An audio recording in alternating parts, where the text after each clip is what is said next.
Okay, my dear children, come back to the lessons. Now we are paying our special attention on these school textbooks. The lesson number 2 in your PPL's books about these wing friends. What is the topic of the second lesson?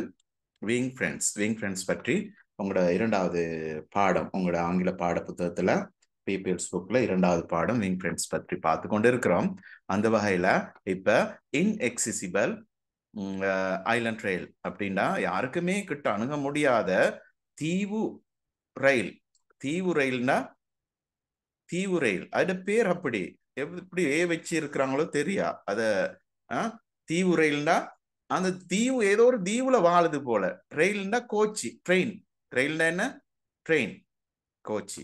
அப்ப தீவுல வாழ்ற ஒரு யாருக்கும் அணுக முடியாத ஒரு கோச்சி புகைரதம் போன்றது இந்த பறவை. நான் வாசிக்கிறேன், அப்போ குயிக்கா முடிச்சிடலாம். The smallest flightless bird in the world. உலகத்திலேயே மிக சிறிய பறக்க முடியாத பறவை தான் இது. flightlessனா பறக்க முடியாதது, smallestனா மிகவும் சிறிய. It is about 17 centimeter in length. இதோட நீளம் எவ்வளவுண்டா கிட்டத்தட்ட 17 சென்டிமீட்டர். உங்களோட கையில உங்களோட அடிமட்டம் இருக்குமா இருந்தா அதுல அரைவாசிக்கு கொஞ்சம் கூட. அப்படின்னா இவ்வளவு சிறிய பறவை இது. 15 சென்டிமீட்டர் உள்ள அடிமட்டத்தை நீங்க உங்களோட மேத்தமேட்டிக்ஸ் பாக்ஸ்ல போட்டு வச்சிருப்பீங்க. அப்ப அந்த அளவு நீளம் சின்னது. and has an average weight. இதுல சராசரி இடை நிறையானது 30 கிராம்ஸ், 30 கிராம்ஸ் தான் பாரம்.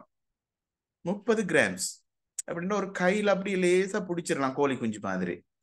ஆனா இது கொடூரமான ஒரு பறவை போல, யாருக்கும் அணுக முடியாதான். ரைட்.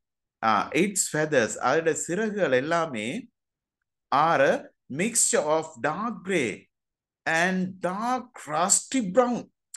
இதோட இந்த சிறகுகள் எல்லாம் எப்படின்னு பார்த்தால் கிரேயாம், கடும் கிரே, அதாவது பிரவுன் நிறத்திலையும் அதே நேரம் எப்படி இருக்குமா டார்க் ராஸ்டி பிரவுன். ராஸ்டி பிரவுன் அந்த இருக்கு, அந்த தூசி துகள்கள் அடங்கின அந்த மாதிரி பிரவுன் கலர்ல உள்ள சிறகுகள் உள்ள பறவையாம் இது.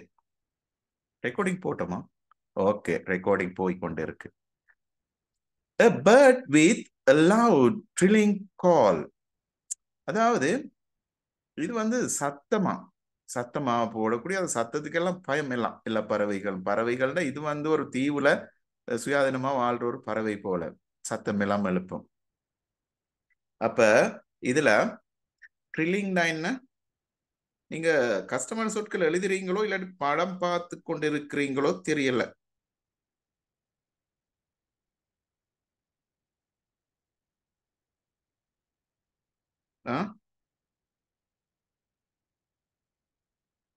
சரியா? அப்ப சத்தம் எழுப்பக்கூடிய ஒரு விதமான சத்தம் எழுப்பக்கூடிய ஒரு பறவை தான் இது. சரியா? அப்ப இட் ஹேஸ் ரெட் ஐஸ். இதோட கண்கள் இதுக்கு இருக்காம் சிவப்பு கண்கள், red eyes. And its bill is black. அந்த பில்னு சொல்லுவாங்களே அந்த இதெல்லாம், அந்த அந்த பில்ஸ்னா என்ன பிள்ளைகளு? அதுக்கு எப்படி சொல்லுவாங்க பில்ஸ்ண்டா?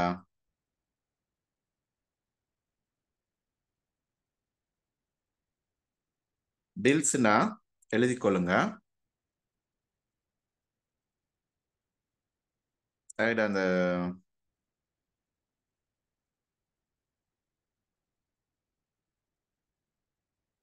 கோழி பின்னுக்கு இருக்குமா அந்த பாதங்களை கால்கள் கீழே அந்த பில்ஸ் மாதிரி, அந்த சின்ன துண்டு மாதிரி, அந்த bills.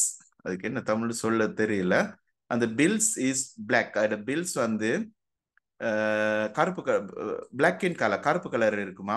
It is found only on inaccessible island. இது யாருக்கும் அணுக முடியாத, யாருக்கும் கிட்ட நெருங்க முடியாத தீவுல வாழக்கூடிய ஒரு பறவையா.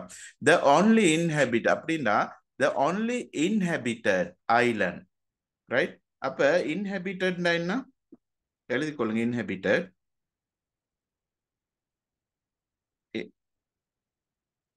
habitedனா வாழ்ற இடம், inhabitedனா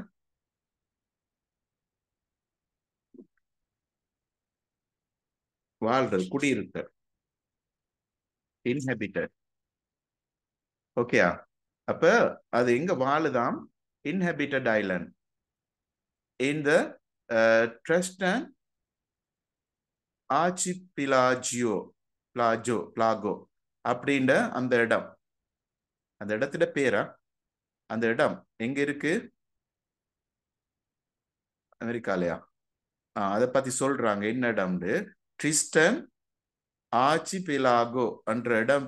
அதை சொல்றாங்க என்னண்டா, Tristan is the name of a remote group of volcanic islands in the South Atlantic Ocean. அதாவது தென் அத்திலாந்திக் சமுத்திர பகுதியிலே உள்ள தீவுகள்ல வாழ்ற, அந்த தீவுல வாழ்ற எப்படிப்பட்ட தீவுண்டா வோல்கனிக் ஐலண்ட்ஸ் அப்படின்னா, அந்த தீவு நிறைய வோல்கனோஸ் அப்படின்னா எரிமலைகள் நிறைந்த அந்த தீவுல வாழக்கூடிய மிகவும் கஷ்டமான பிரதேசத்துல வாழக்கூடிய ஒரு பறவை. அதுக்குதான் இந்த த்ரிஸ்டன் என்னன்னு சொல்றாங்க. த்ரிஸ்டன் மிக கஷ்டமான தென் அத்லாண்டிக் சமுத்திர பகுதியிலே தீவுக்குள்ளே பல எரிமலைகள் நிறைந்த ஒரு தீவுல வாழக்கூடிய ஒரு விதமான பறவை. They live on steep slopes and grassland. Grasslandsன்றது grassland புல்நிலம். புல்நிலம். Very good. புல்வெளின்னு சொல்லலாம். அப்ப புல்வெளியில தான் இது வாழுதான். அப்ப அந்த எரிமலைகள் அடர்ந்த பகுதியில் உள்ள அந்த இடத்துல தான் இது வாழுது. ஓகேயா?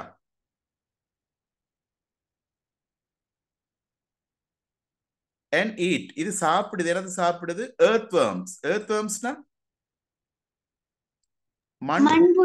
மண்புழுக்களையும், mothsனா சின்ன சின்ன அந்த பூச்சிகளையும். அடுத்தது பெர்ரிஸ். பெர்ரிஸ்னா பெரிக்காய், ஸ்ட்ராபெரி மாதிரி பெர்ரிஸ் சின்ன சின்ன பழங்களையும். and சீட்ஸ்னா விதைகள். ரைட்? இப்ப கவுப்பி பயிர் அந்த விதைகள் இருக்கும், சின்ன சின்ன இந்த விதைகள், அதை சாப்பிடுதான். since there are no threats, அதுக்கு யாருமே எதிரிகள் இல்லையாம். from predators. predators-னா ஒரு பறவையை வேட்டையாடி சாப்பிடுமல்ல. சிங்கம் மான வேட்டையாடும், புலி மான வேட்டையாடும். அப்படி இந்த பறவைக்கு யாரும் எதிரிகள் இல்லையாம். இதை வேட்டையாடி சாப்பிடக்கூடிய ஒருத்தரும் அங்கு இல்ல. அப்படி அப்ப predators எழுதி கொள்ளுங்க. அதோட கருத்து அத இறையுண்ணி. இறையுண்ணின்னா மாமிச உண்ணி. அந்த மாமிசங்களை உண்டு வாழும். சிங்கம் பிடிச்சு வாழ்றது, அதாவது அந்த தனது உணவு தேவைக்காக வேண்டி இன்னொரு உயிரினத்தை கொண்டு ஒரு மிருகத்தை கொலை செஞ்சு சாப்பிடுறது. அது மாதிரி எந்த விதமான அச்சுறுத்தலும் இதுக்கு இல்லையாம். they roam freely and over the island. அப்ப இது சுதந்திரமாக, ரோமுண்டா அலைஞ்சு தெரியுமாம், சுதந்திரமாக அந்த தீவுல அலைந்து தெரியுமாம். எந்த எதிரியும் கிடையாது. இதை பறந்து பிடிக்கிறதும் இல்ல, இதை தீக்கோழி கொத்துறதும் இல்ல. என்ன காரணம்? எரிமலை சார்ந்த இடம். எரிமலைண்டா அங்கு நெருப்பு, லாவா, அப்படி நெருப்பெல்லாம் அப்படி வரும், லாவா குழம்புகள் எல்லாம். ஆகவே வாழ்றது கஷ்டம். அந்த நெருப்புல தான் பாருங்க இந்த பறவை அந்த எரிமலை பகுதியில தீவுல வாழுது. சுட்டு சுண்ணாம்பாகின மாதிரி அந்த பறவை இருக்கு பாருங்க. பாக்குறதுக்கே பயமா இருக்கு. கண்கள் சிவப்பு நிறத்துல இருக்குமாம். இதுல ஒழுங்கா காட்டுறாங்க இல்ல. ரைட், யூடியூப்ல அடிச்சு பாருங்க வரும். ரைட், அப்படி ஒரு சின்ன பறவை தான்.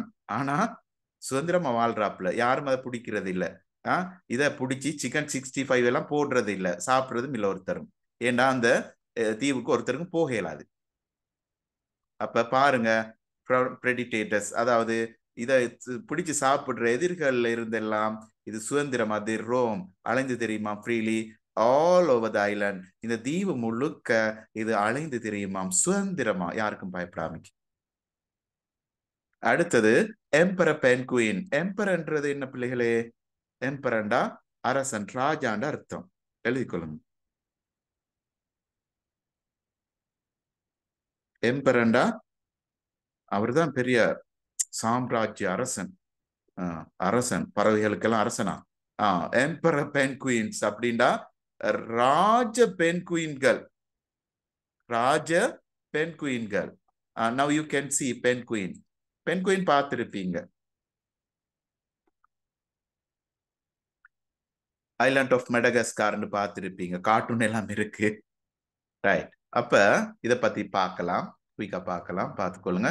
தெரியாத சொற்கள் நீங்க எழுதி கொள்ளணும், அதனாலதான் நான் வாசிக்கிறேன், ஏன்னா நீங்க எழுதி கொள்ளணுமே. One of the most known flightless bird, அதாவது எல்லாருக்கும் தெரிஞ்ச பறக்க முடியாத பறவைகள். நிறைய பேர் நினைக்கிற இதுக்கு மிருகங்கள், மிருகங்கள் மாதிரி தான் இருக்கு.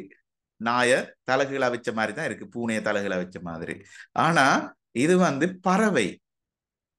ஆனா இது முழுக்க சதைகள் இருக்கும், ஆனா சின்ன சிறகு இருக்கிறதாலதான் இதுக்கு பறவைன்னு வச்சிருக்கிறாங்க. சின்ன சிறகு. மிகாவர்ஷனுக்கும் சைட்ல கையில ஒரு சின்ன சிறகு இருந்தா மிகாவர்ஷனி ஒரு பறவை தான். என்ன, நமக்கு அப்படி இல்லை. அப்ப சின்ன சிறகு மிகாவர்ஷனிக்கு இருந்தா மிகாவர்ஷனி இஸ் ஃபிளைட்லெஸ் பேர்ட்னு சொல்லலாம். பறக்க முடியாத ஒரு சின்ன பறவை தான் மிகாவர்ஷனி சொல்லி இருக்கலாம். மிகாவர்ஷனிக்கு சிறகுகள் இல்லை. ஆனா பெண் குயினுக்கு சின்ன லைட்டா, அது நீங்க படத்துல பார்த்துருப்பீங்க, அப்படி அப்படி ஆட்டி ஆட்டி போகும், பாக்குறதுக்கு அழகா இருக்கும். சில கொளுத்த பிள்ளைகளும் அப்படி போவாங்க, பெண் குயின் மாதிரி. தடித்த, நல்லா சாப்பிட்டு தடித்தவங்களும் பெண் குயின் மாதிரி தான் போவாங்க. அவங்களுக்கு பெண் குயின் அன்பா சொல்லுவாங்க அந்த பிள்ளைகளுக்கு. ரைட். அப்ப பறக்க முடியாத பறவை எல்லாருக்கும் தெரியும். அடல்ட். அடல்ட்ண்டா வயது வந்த, வயது வந்த இந்த எம்பரர் பெண் குயின், வயது வந்த இந்த ராஜ பெண் குயின்கள் எல்லாம் ஹேவ் அ ஒயிட் ஸ்டொமக், எல்லாத்துக்கும் வெள்ளை வயிறு இருக்குமா.